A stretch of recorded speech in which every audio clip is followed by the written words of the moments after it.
Vai tad cilvēks mācās no savām kļūdām? Līdz atvaļinājumam bija palikusi pusotra nedēļa, bet kur un kā braukt, pilnīga neskaidrība.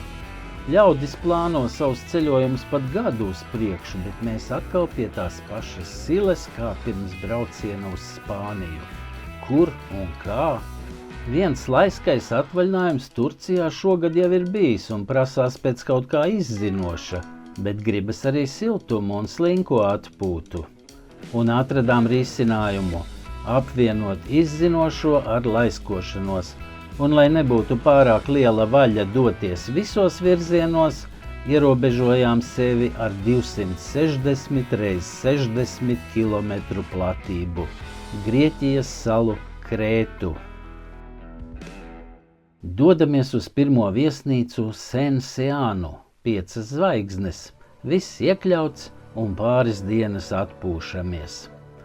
Tad turpat blakus autonomā paņemam auto un sākam salas apskati. Pirmā vieta – Diktiona jeb Zeva ala, stalaktītiem un stalagmītiem bagāta ala, kurā esot dzimis grieķu dievs Zevs. Daudz piezemētāks šķita Homo sapiens muzejs, kur varēja apskatīt cilvēka evolūciju no dzīves alās līdz lidojumiem kosmosā. Kamara Mirabello – skaista vieta ar savdabīgu klinti, kuras apskati gan labāk būtu veikt no laivas, bet apkārtne smuka.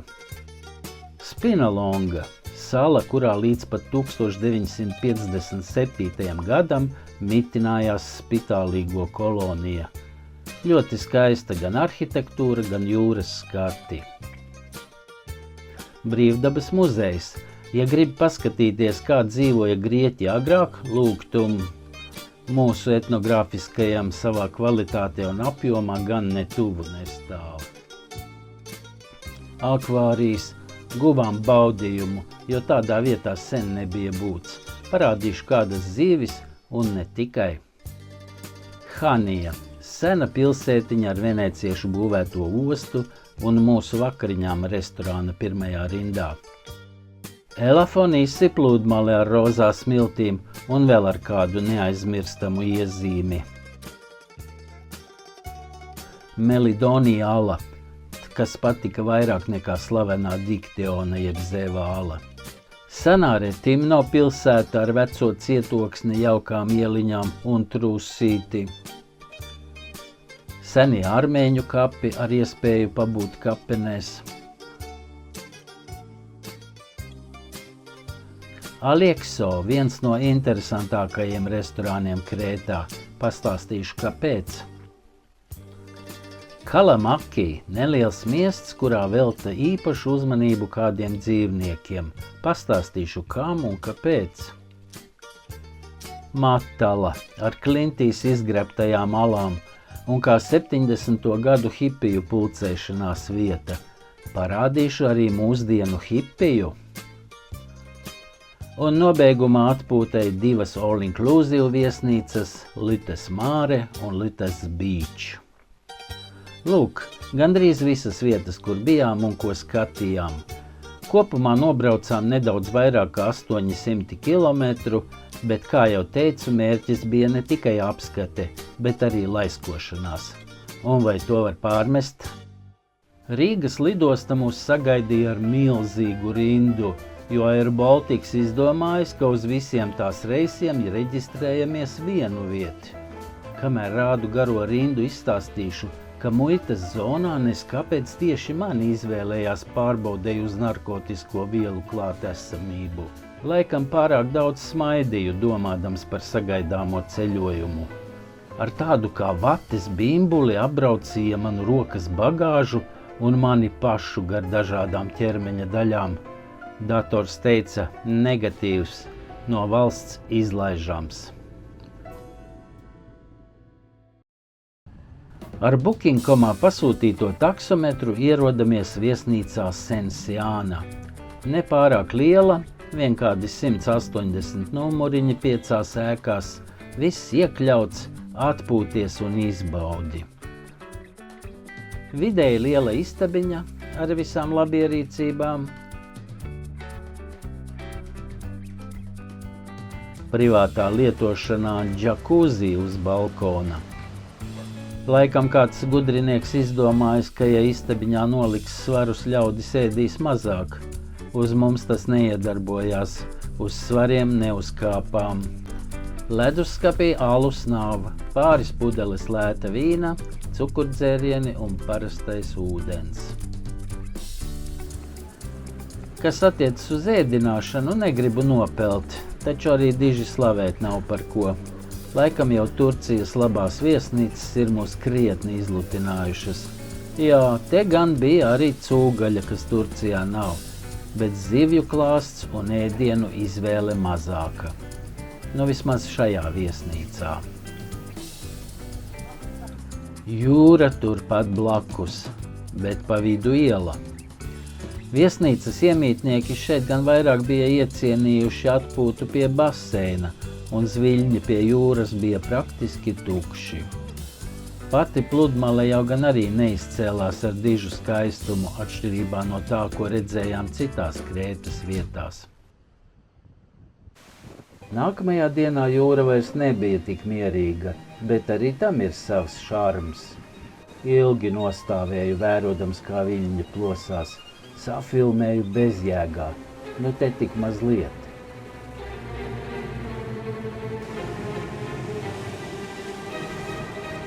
Jūras vidējais dziļums ir ap kilometru, dziļākā vieta pāri par 3 kilometriem. No krasta tā nemaz neizskatās. Daži cilvēki tomēr atpūtās pašā jūras malā. Redzi, sarkano karogu. Tas nozīmē, peldēties nav atļauts, taču atsevišķi trakuļi atrodas vienmēr un visur.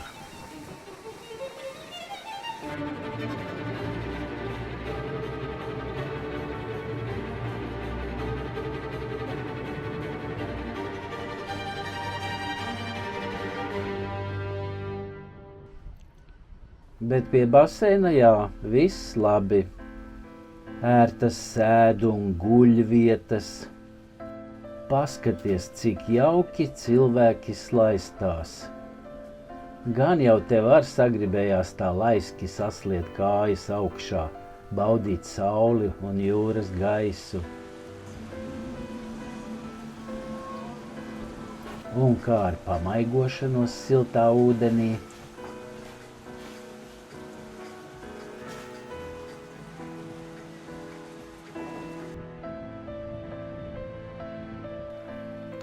Nejauši izdevās novērot kādas influenceres darbību un viņas nabaga vīrieti, kurš nekā nespēja izpatikt ar radītām bildēm. Brīžiem dikti nelaimīgs izskatījās. Nu labi, mēģinām vēlreiz. Tagad pagriezies mazliet savādāk. Nu skaties, šoreiz taču ir labi un gaida spriedumu.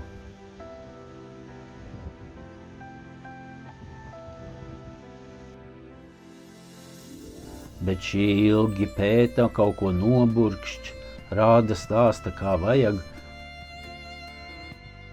Puisis gaida, sapīkst, viņam ir apnicis, paliek dusmīgs, rokas pa gaisu. Šī saprot, ka pārsālījusi un piedāvā uztaisīt mīļbildi kopā. Viņš, nu redzi, viss labi, bet viņai vajag atkārtot. Bet varbūt vēl kādu bildi šī saka.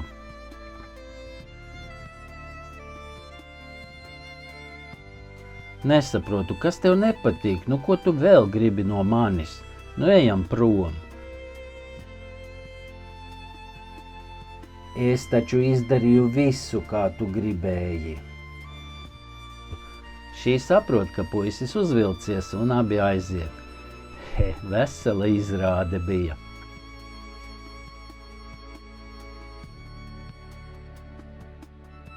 Turpat pie baseina bārs, te dzērienu karte. Cenas priekš tiem, kas varbūt te iemaldās no malas, un kronītis pie dzēriena nosaukuma saka, ka programmas viss iekļauts dalībniekiem, tas nemaksā neko. Mans favorīts šajā reizē bija Negroni. Tas dārgākais, jo samaksātais taču jāatpelna. Paskatāmies, kā gatavo balto negroni. Baltais nēģeris, nu tā interesanti. Nākamajās viesnīcās tāda baltā vairs nebija, taču parastais negroni bija. To parādīšu vēlāk.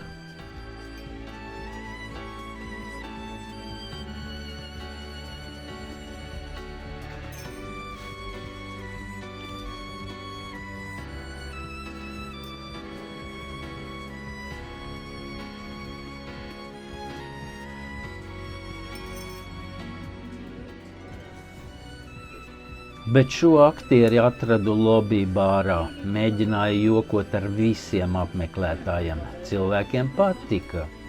Man ielēja tradicionālo metaksu, un jāsaka, ka ielēja arī sev, un mēs pat saskandinājām.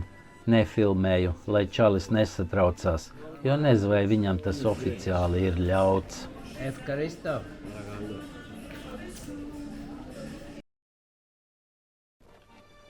Un mazliet par apkārtni. Zosis nāk pie atpūtniekiem diedelēt.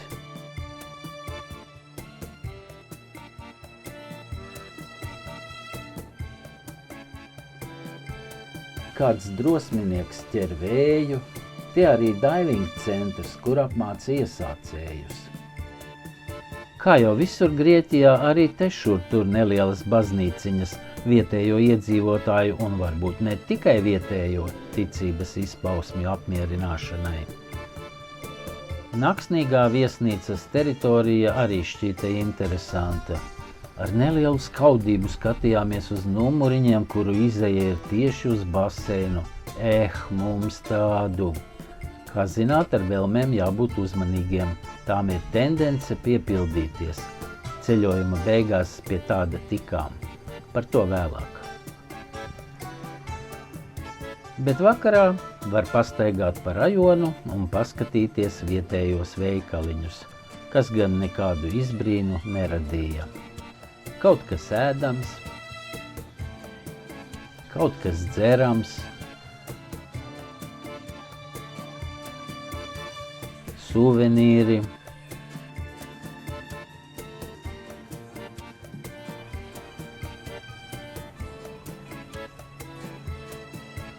ielas gan tādas patukšas.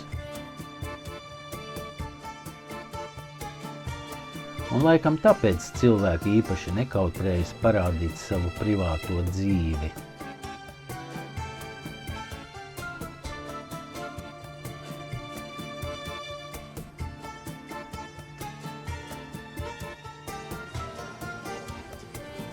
Vēlāk mazliet bārā, un tad jau jāsāk domāt par kaut kādu salas izpēti.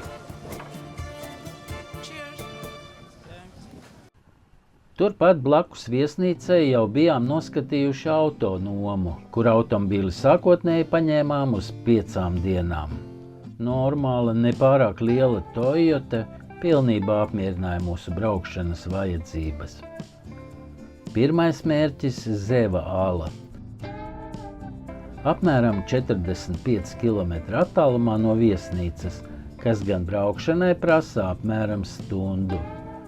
Un kā nekā steigties nav paredzēts, un kaut kādas kalnu ainavas arī jāpabauda.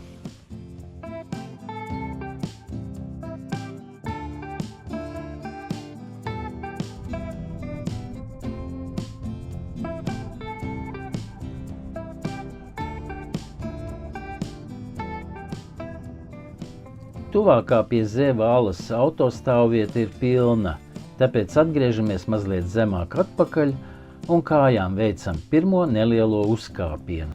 Tepat priekšā ir arī Grieķijas mitoloģijas muzejs, kurā gan neiegājām. Atsauksmes par to ir labas, un ja būtu lielāka interese par grieķu mitoloģiju, noteikti ieietu. Pa pusstundu varot normāli izstaigāt.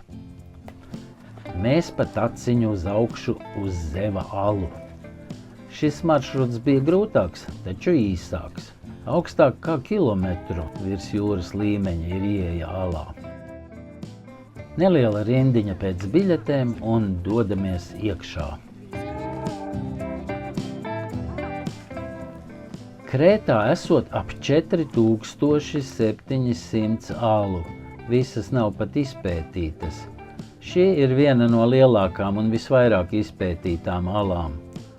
Šajā alā esot piedzimis sengrieķu dievs Zeus. Mazo zēvu esot audzinājušas nimfas, barojušas ar dievišķās kazas pienu un bišu medu no vietējā kalna puķēm. Bet pieaugušam zēvam ciklopi izkala zibeņus, ko viņš vēlāk izmantoja cīņā pret titāniem.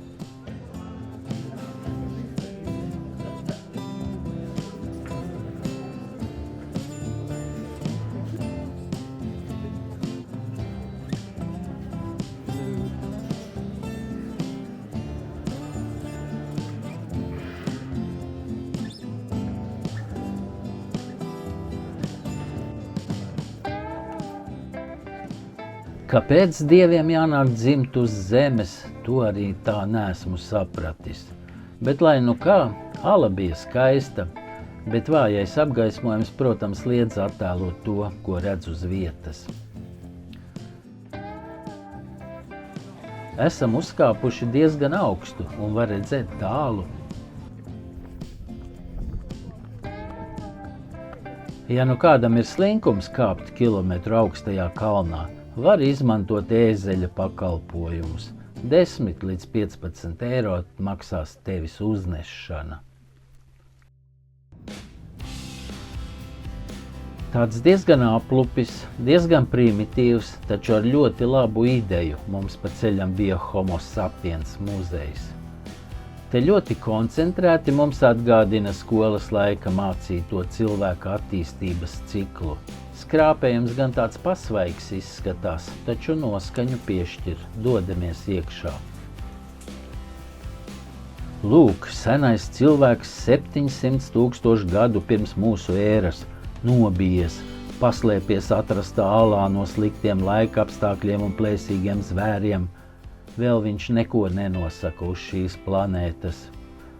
Vien 25 gadus toreiz dzīvoja cilvēki. Un tā bija ilgi.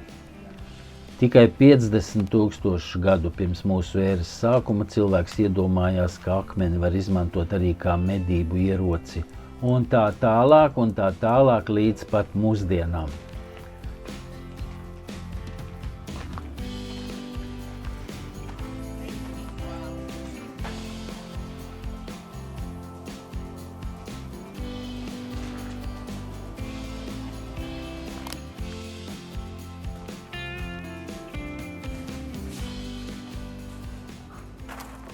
Redzam, kā attīstījies parastais ritenis.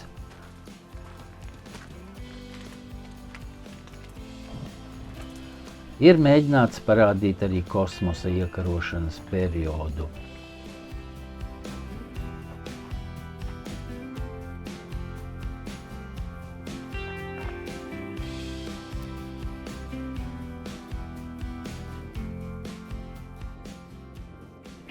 Vēl te var apskatīt ūdens pumpēšanas sistēmu ar vēdzirnavu palīdzību.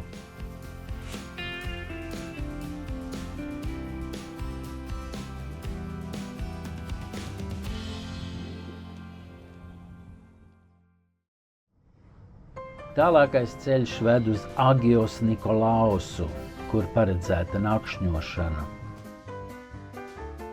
Vispirms atradām viesnīcu, vai pareizāk sakot apartamentus, iepriekš nebijām rezervējuši. Tāda grieķiska būve ar peldbaseinu, kurā, protams, ielīdām, pārsauļojāmies.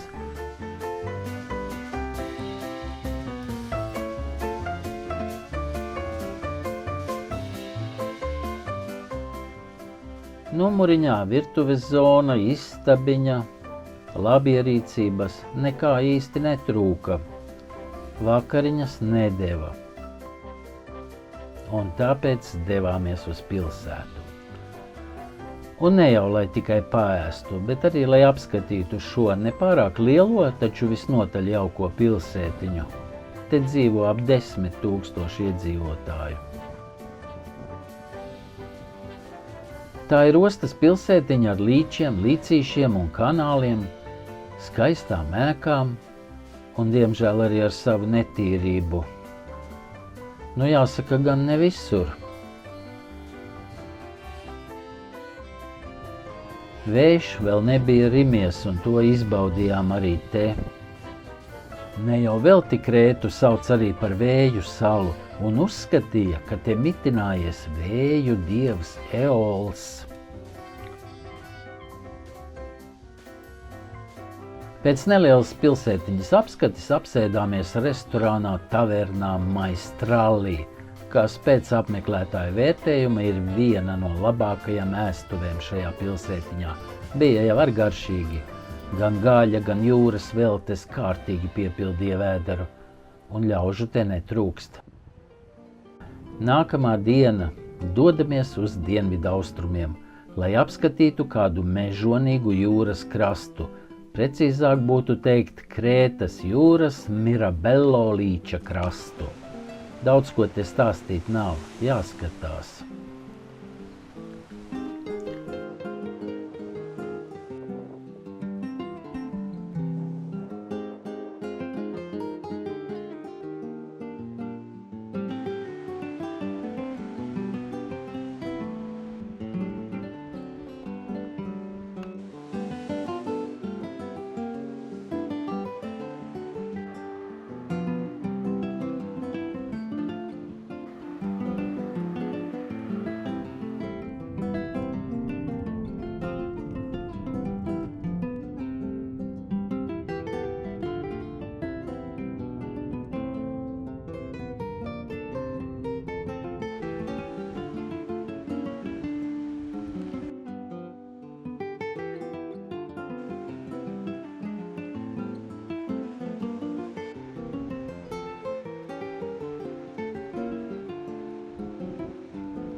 Īpašā vieta te ir caurums klintīs.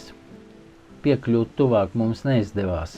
Stāvs un diezgan nedrošs krasts, bet laivu neiedomājamies paņemt līdzi.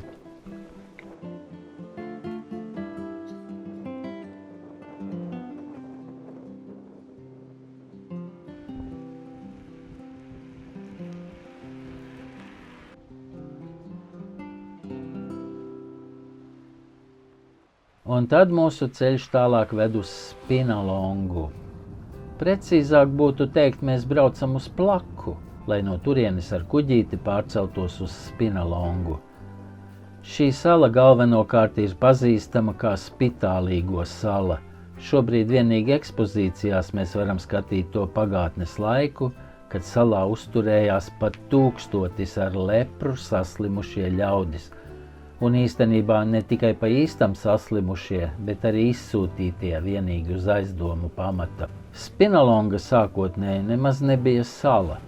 Šī teritorija bija Elondas pussalas daļa, bet 16. gadā venēcieši noraka daļu no pussalas un izveidoja salu. Mērķis bija uzcelt cietoksni, kas sargātu ieeju Krētas salai šai vietā no jūras puses. Šī sala būtu diezgan interesanta apskatei arī tad, ja tā nesaistītos ar šo briesmīgo slimību. Tie ir apskatāmi senie mūri, atsevišķas ēkas ir saglabājušās pat diezgan labi. No šejienes paveras skaisti skati uz apkārtni. 20. gadsimta sākumā Krētā bija daudz lepras slimnieku. Tas bija laiks, kad cilvēki bija panikā no spitālības, un saslimušajiem bija jānēsā zvaniņi, lai brīdinātu citus cilvēkus netuvoties viņiem. 1904. gada 14. decembrī uz salu tika izsūtīti pirmie slimnieki. 251 cilvēks pirmajā piegājienā. Vēlāk te sāka ievest slimos no visas Grieķijas un arī no ārvalstīm. Gan jau Grieķija ar šo kaut ko arī nopelnīja. Nozīmīgas izmaiņas salā notika 1936. gadā, kad kāds Atēnu juridiskās augstskolas students 21 gadu vecumā nonāca uz salas. Arī viņš bija slims, taču cerību un enerģijas pilns, lai kaut ko mainītu dzīvē. Un sāka Spinalongā viss mainīties. Tika uzbūvēts ceļš apkārt salai, izremontētas ēkas, tika radīts ārtelpu sabiedrisks uzkopšanas dienests, un tas nav viss. Tika atvesta arī elektrības ražošanas iekārta, un sala tumšajās stundās tika izgaismota. Tika uzcelts teātris, kinoteātris, uz salas skanēja klasiskā mūzika. Pēc daudzu gadu pētījumiem 1948. gadā Amerikā tika radītas pirmās zāles spitālības ārstēšanai, un, protams, tās nonāca arī līdz Grieķijai. 1957. gadā salu pameta pēdējie vēl slimie cilvēki, kurus pārvietoja uz Atēnu infekcijas slimnīcu. Sala palika tukša. Īstenībā ļaudis vēl diezgan ilgi negribēja doties uz šo vietu, bet, kā jau laikam tas vienmēr ir bijis un būs, šo periodu, kad salu neviens neuzmanīja, izmantoja negodīgi ļaudis, kas faktiski Spinalongu izlaupīja. Stāsta, ka daudzi tās ēku arhitektūras elementi rotā Elondas rajona luksusa viesnīcas. Bet kā tu redzi, kaut kas jau ir palicis arī te? Uz šejieni brauc cilvēki no visas pasaules, kuri vēlas izpētīt tās bagātīgo vēsturi, bet varbūt noķert nedaudz baisu noskaņu. Atgriežamies kontinentā, lai dotos uz nākamo vietu, pilsētiņu Mālijā, lai atkal mazliet palaiskotos. Viesnīca jūras krastā. Nav nekāds all inclusive, taču vakariņas un brokastis ir, un arī istabu var saukt par labu. Sanitārais mezgls gods godam. Istabiņa neliela, taču dvielīši salocīti ar izdomu. Plata gulta, televizors, skapis. Nu, ko tad vēl uz vienu nakti? Savs balkoniņš ar palmām. Patiešām teica, ka varēs redzēt jūru. Redzam. Ir, tā tad nepiemānīja. Un līdz jūrai tikām. Dabujām savu zvilni un saules sargu un var doties jūrā.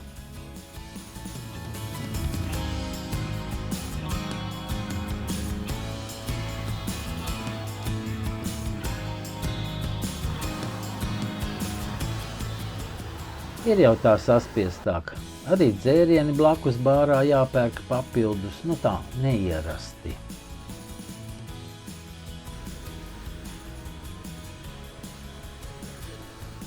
Kas tajā saliņā, tā arī nenoskaidrojām. Vakariņām kaut ko saķeksējām, paēduši bijām. Arī šis kaut ko ķeksēja, bet no basēna. Izgājām arī uz tā saucamo pilsētu, bet neieraudzījām neko vērā ņemamu. Bet te ir arī vecā pilsētas daļa, gan jau tur būtu interesantāk. Nākamajā rītā pēc brokastīm dodamies uz Brīvdabas muzeju. Šoreiz paņēmām arī autogidu, lai saprastu, kas ir kas. Nemēģināšu to atstāstīt, diezgan specifiski un īstenībā nekas daudz nav palicis prātā.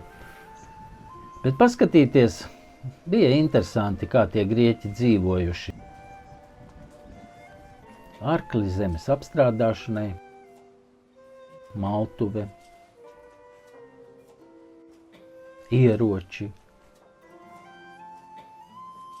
parastā lauku māja, tur augšā gulta. Dzīvojamā istaba ar rāģiņu. Šī konkrēti ir turīga tirgoņa istaba. Te esam uz šīs mājiņas balkona. Podnieka darbnīca.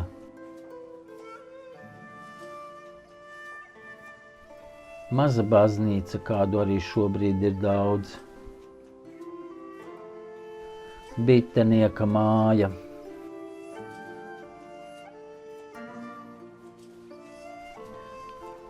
Olīveļas ražotne.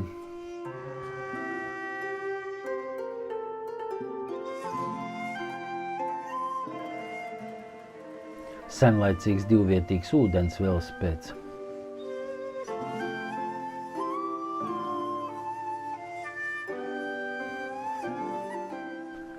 No akmeņiem vienkārši sakrauta ganu būda kalnos. Tādu hip ātri salika un patvērums ganam gatavs. Re, kur gana mētelis.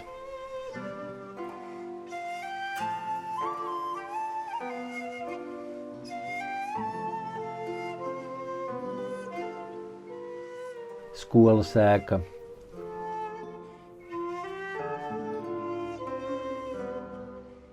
Kopumā pēc apjoma nevar salīdzināt ar mūsu brīvdabas muzeju, toties te viss ir koncentrēti un ātri izskatāms. Bija normāli. Nākamais pa ceļam Krētas akvārijas. Sen nebija būts nevienā akvārijā, un kāpēc gan to neapskatīt šeit, Krētā? Tiešām patika. Daudz un ļoti pārskatāmi. Nesaskaitīju, bet saka, ka te esot ap 2500 eksemplāru vidusjūras un tropu ūdeņu iemītnieku. 60 lielākos vai mazākos akvārijos. Ja brauc ar bērniem, tad te noteikti var nākt. Nesaukšu dzīvo radību nosaukumus, neatcerēsieties tāpat kā es, bet pavērot bija interesanti. Paskaties arī tu, nu mazliet.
Un tad mazliet pārdislocējamies uz salas rietumu pusi. Dodamies uz Haniju, otru lielāko pilsētu Krētā. Pa ceļam ir Anilapsi. Tā ir vieta, kur iznomājām auto. Un tā kā ar šo Toyotu viss ir kārtībā, nolēmām nomu pagarināt vēl uz 3 dienām. Te mums apartamenti pavisam labi. Veikals tuvu, paliekam 2 naktis.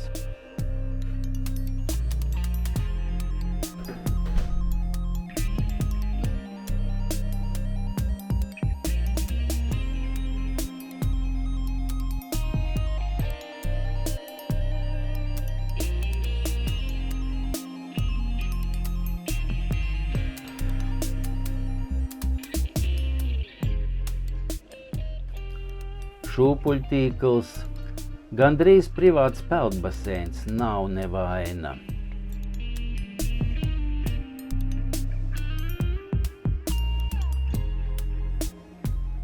Kāds gabaliņš līdz pašai pilsētai jāiet, bet tas mūs nebaida. Pie tam te var apskatīt jūras narcises, smarža ekscelenta, un tādas arī citās Krētas vietās manījām. Esam gājuši gar jūras krastu, un izskatās, ka mēs neesam vienīgie, kam patīk te pabūt. Ir jau vakarpuse, sāk satumst, bet tas vienkārši radīs savādāku noskaņu.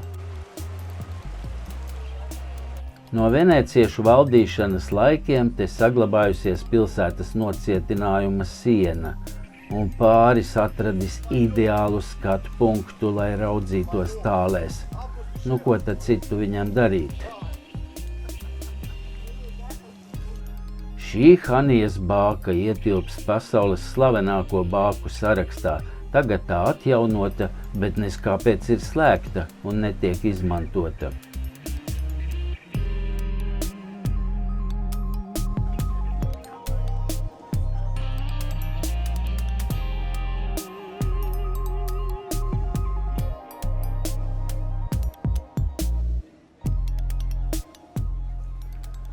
Šis ir pilsētas galvenais līcis, visapmeklētākā vecpilsētas daļa. Ūdens malā izkārtojušies virkne restorānu, kafejnīcas, krodziņi. Vienā no tādiem apsēdāmies arī mēs. Tikko bija atbrīvojusies vieta pirmajā rindā un steidzām to ieņemt.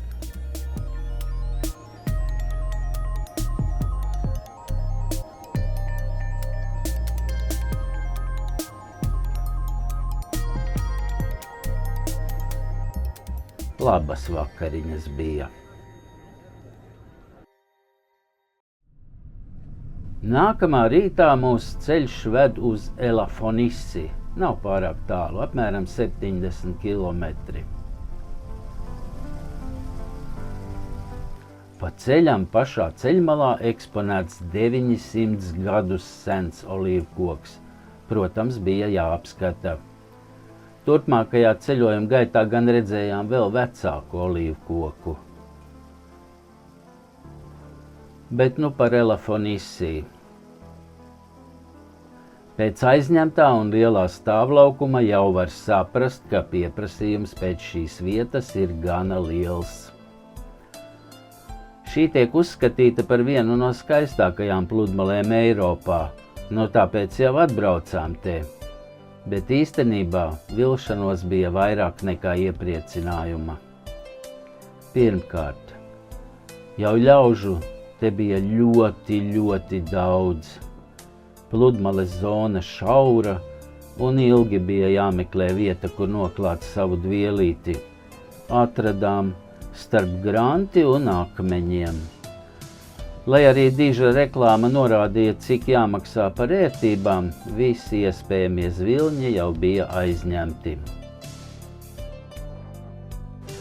Un šis ir tas, kas it kā dara šo pludmali slavenu. Tie ir rozā sabersti gliemežvāki, kas iekrāso smiltis rozā krāsā. Ja godīgi, neatstāja paliekošu sajūsmu. Nu, paskaties pats.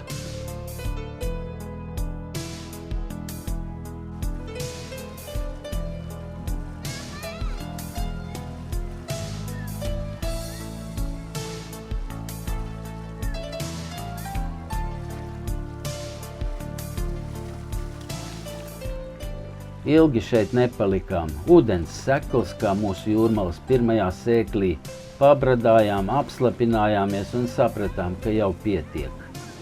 Varbūt vienkārši nebijām šeit īstajā brīdī, bet kad ir īstais brīdis, tā arī neuzzināsim, jo nez vai te iegriezīsimies vēlreiz.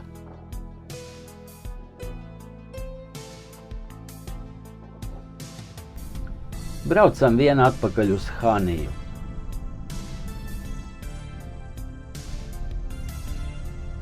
Brauciens patika, cauri visādiem ciematiņiem, pa kalnu pakājiem, tuneļiem.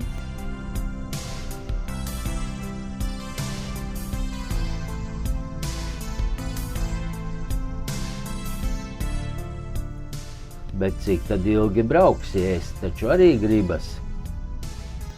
Labu vietu atradām.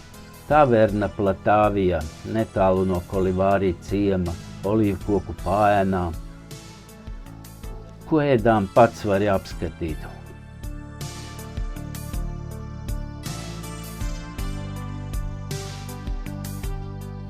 Beigās bonusā arī kāda glāzīte raki, jeb vīnogu šņābja, bet ļoti mazliet, jo vēl nedaudz jābrauc.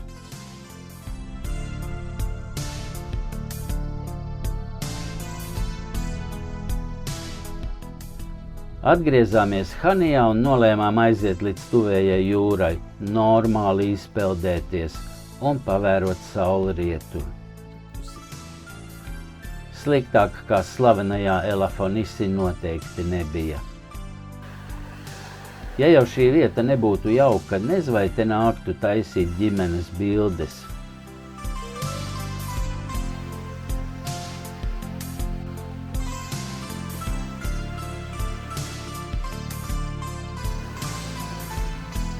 Saulīte riet un rīt jauna diena priekšā, nu jau 7. šai Krētas ceļojumā.